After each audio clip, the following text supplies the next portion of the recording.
할렐루야. 하나님의 은혜가 이 자리에 함께하기를 바랍니다.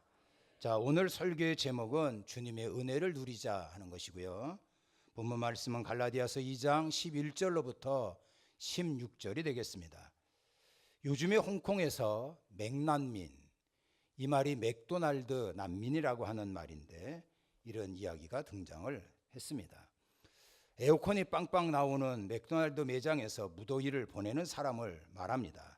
이 그림을 보면 완전히 매장에서 자리 잡은 것 같습니다. 자, 이러한 사람들을 중국에서는 청청주라고 얘기를 한답니다. 우리나라 말로 번역을 하면 공짜족 내지는 빈대족 이렇게 말할 수가 있습니다. 역시 이 그림을 보면 은행에서 우통벗고 완전히 무대기로 앉아 있는 것이 빈대 정도가 아니고 점령군 같아서 무섭다, 이러한 느낌이 듭니다. 우리나라 은행에서도 이러한 쉼터가 이제 생겨졌습니다. 무더위 어르신 쉼터, 뭔가 질서 있는 느낌이 듭니다. 연일 이어지는 폭염 속에 여러분들 얼마나 수고가 많습니까? 하나님의 은혜로 영과 육이 강건하기를 주의 이름으로 축원합니다. 지난주 예루살렘 회의에 대해서 같이 말씀을 나누었는데 베드로, 야고보, 바울 그리고 바나바 수많은 교인들이 예루살렘에 모여서 회의를 하였습니다. 물론 난상 토론이 있었습니다만 이방인들에게 율법과 할례를 강요하지 않기로 결의를 했던 겁니다. 자, 이런 합의를 통하여 바울은 이방인에게 열정적으로 예수 복음을 전하게 됩니다. 자, 그런데 어렵사리 예루살렘 회의에서 합의되었던 내용이 어떻게 됐습니까? 위기를 겪게 됩니다. 그것이 바로 그 유명한 안디옥 사건이었습니다. 우리가 12절에 보면 게바가 등장을 합니다. 이 게바는 베드로죠. 베드로가 안디옥까지 와서 그곳의 교인들인 이방 기독교인들과 함께 식사를 하고 있었습니다.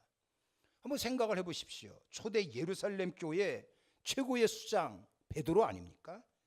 베드로가 시골 안디옥 교회까지 와서 저희들과 함께 식사를 하니까 안디옥 교회 성도들은 굉장히 감격스러웠을 것입니다. 그런데 예루살렘에서 내려온 야고보파 사람들이 갑자기 들이닥치게 됐던 겁니다. 우리가 고린도서를 보면 교회 안에 파벌이 있었어요. 그래서 약간의 갈등이 있었던 것으로 생각이 듭니다. 자, 야고보파 사람들을 보고 이 베드로가 밥 먹다 말고 놀래가지고 냅다 그 자리에서 도망치는 겁니다. 베드로가 도망을 치니 같이 왔던 유대 기독교인들도 이게 슬금슬금 피해버리는 겁니다. 심지어는 바울의 동역자였던 바나바까지도 식탁에서 슬그머니 사라져버린 겁니다. 이게 뭡니까?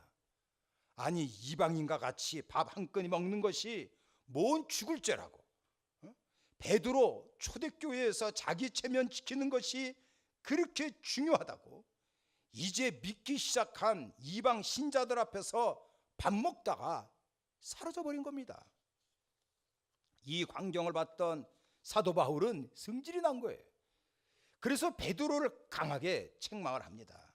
아까 읽었던 11절에 보니까 바울은 베드로 면전에다 사람이 있건 없건 그대로 야단을 쳤던 겁니다. 예수님께서 베드로에게 보자기 환상을 보여주신 적이 있었어요. 사도행전 10장을 보면 베드로가 기도하는 중에 하늘이 열리며 온갖 부정한 짐승이 잔뜩 담긴 큰 보자기가 내려왔는데 이것을 잡아먹어라, 이러한 음성이 있었습니다. 깨끗하지 않은 것은 내가 결코 먹을 수 없습니다, 이렇게 베드로가 대답을 했죠. 하나님께서 깨끗하게 하신 것을 네가 속되다 하지 말아라, 이러한 환상을 3번씩이나 본 거 아닙니까?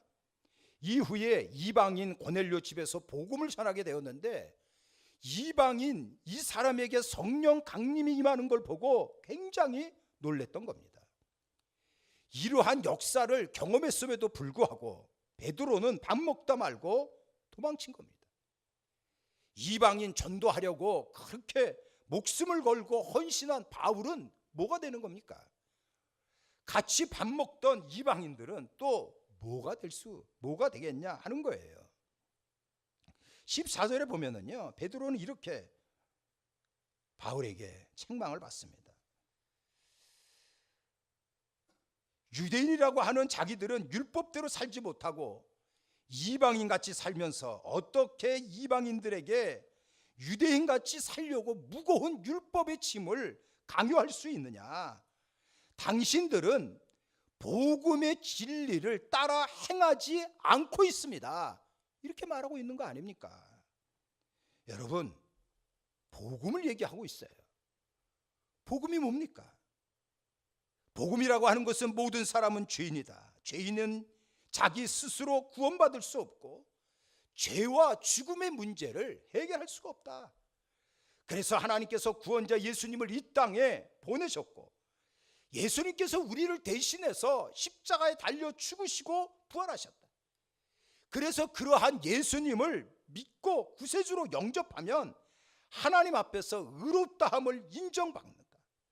오직 예수 믿음으로 구원받는 것이고 오직 예수 은혜로 구원받는다. 이게 복음입니다. 복음은 유대인만이 아니고 믿는 모든 자들에게 구원을 주시는 하나님의 능력입니다.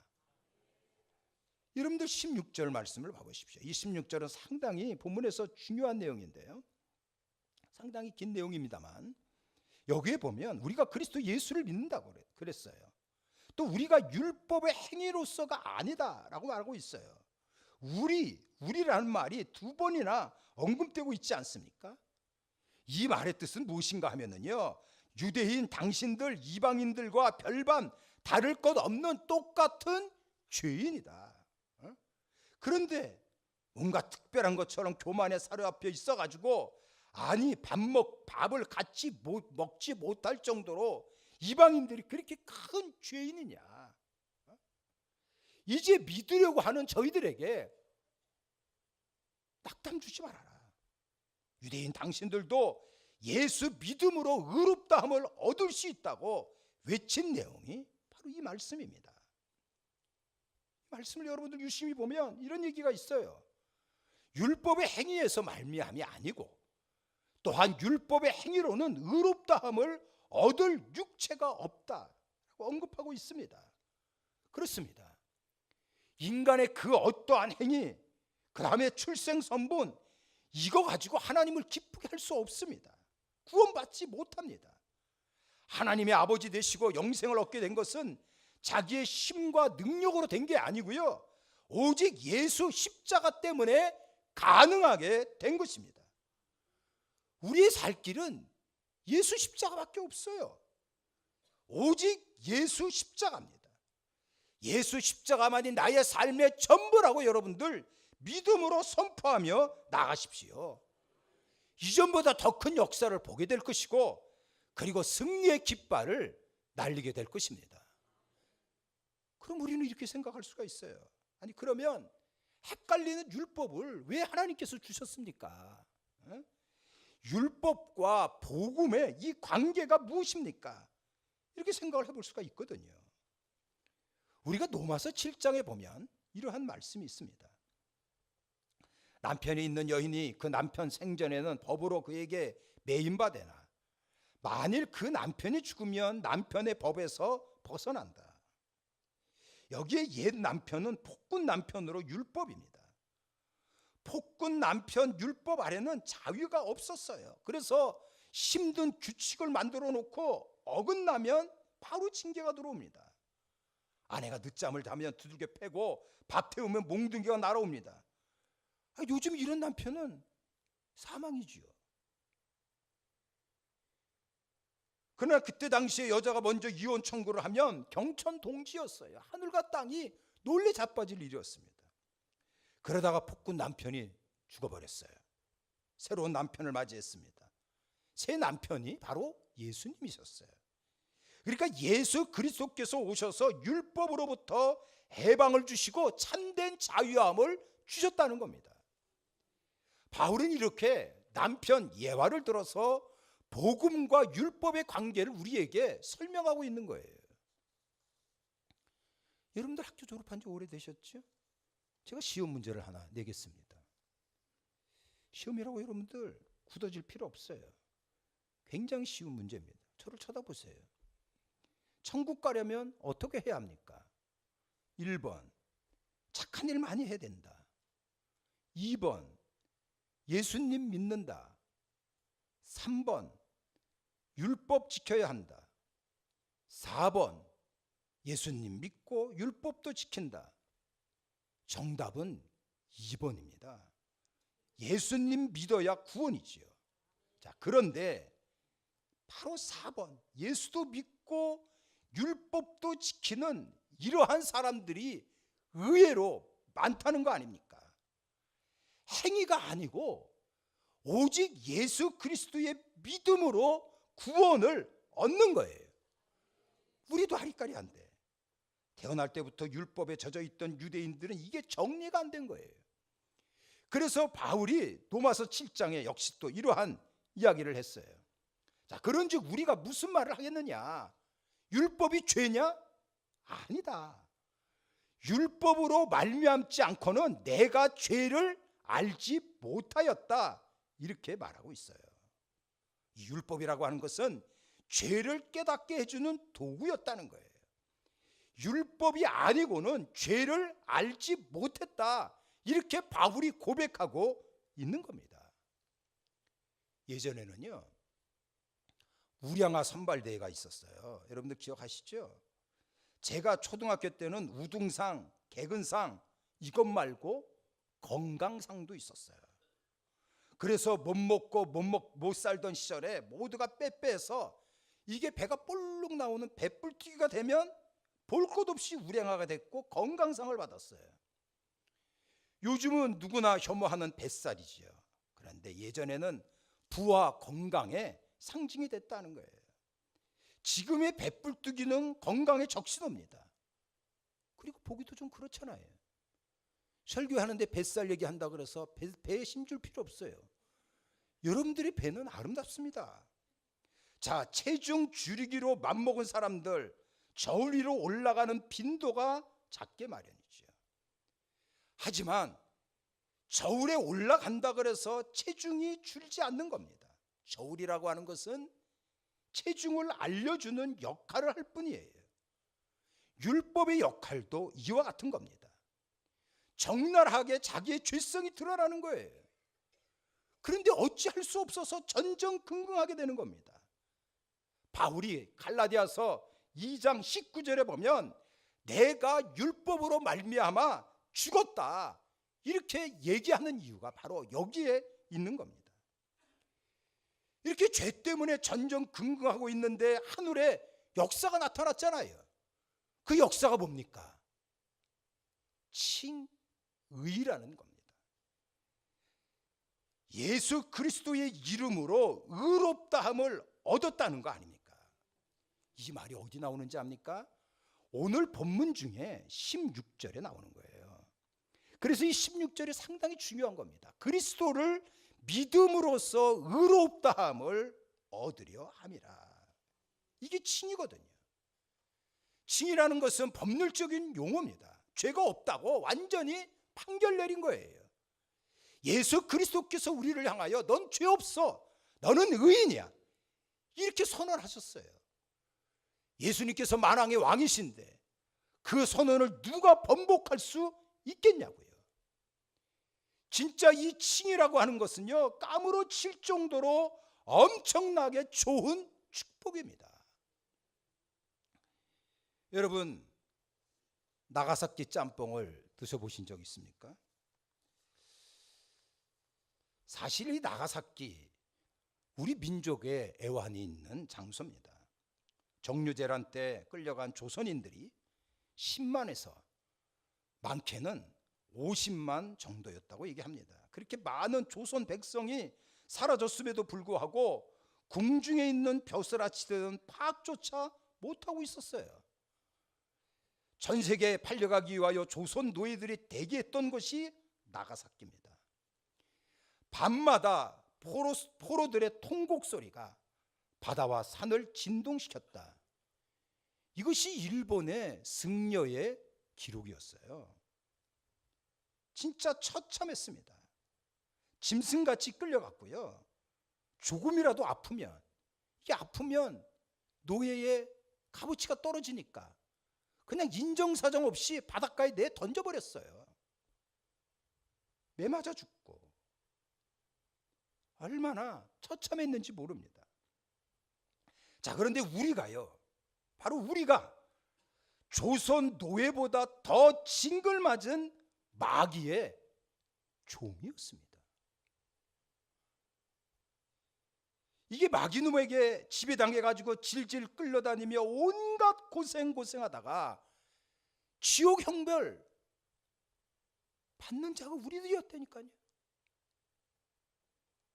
근데 갈라디아 4장에서 이렇게 우리를 향하여 선언하셨어요. 그러므로 너희들은 이제는 종이 아니고 아들이라.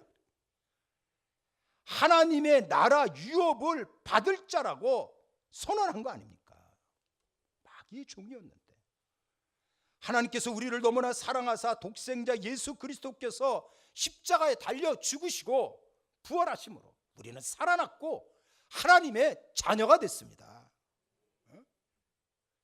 이러한 놀라운 은혜, 이렇게 의롭다고 선언한 것, 이게 바로 칭의라고요. 축복받은 자예요. 우리를 향하여 이렇게 놀라운 선언한 것을 생각하면 얼마나 감격스러운지 몰라요.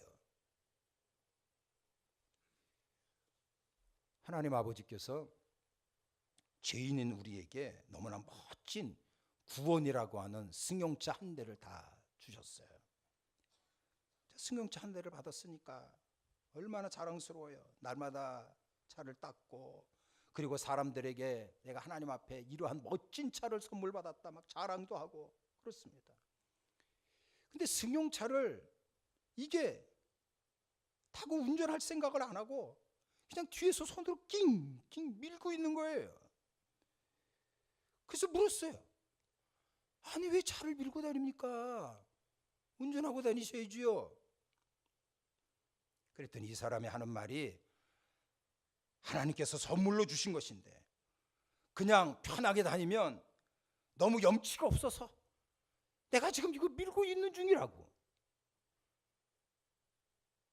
이러면 병신이지, 바보죠.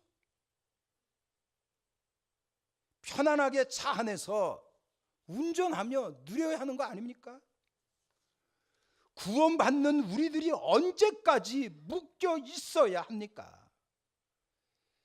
이제는 예수 그리스도 안에서 누리세요. 약속하신 하나님의 말씀을 풍성하게 누리는 여러분들이 되어지기를 바랍니다. 그러려면요, 예수 그리스도께서 우리의 구세주라고 하는 사실이 이게 마음에 절절하게 사무쳐야 돼요. 그리고 두 가지의 역사가 따라와야 합니다. 하나는 뭐냐 하면요, 변화입니다. 변화. 우리 주인이 예수님으로 바뀌었는데, 우리의 왕이 예수님으로 바뀌었는데 당연히 삶이 변화돼야죠. 마음, 생각, 말, 하다못해 사람 쳐다보는 눈빛조차 이게 합당하게 변화돼야 됩니다. 두 번째로는요, 훈련되어져야 됩니다. 마귀는요, 쉬운 길을 제시하면서 우리를 속입니다.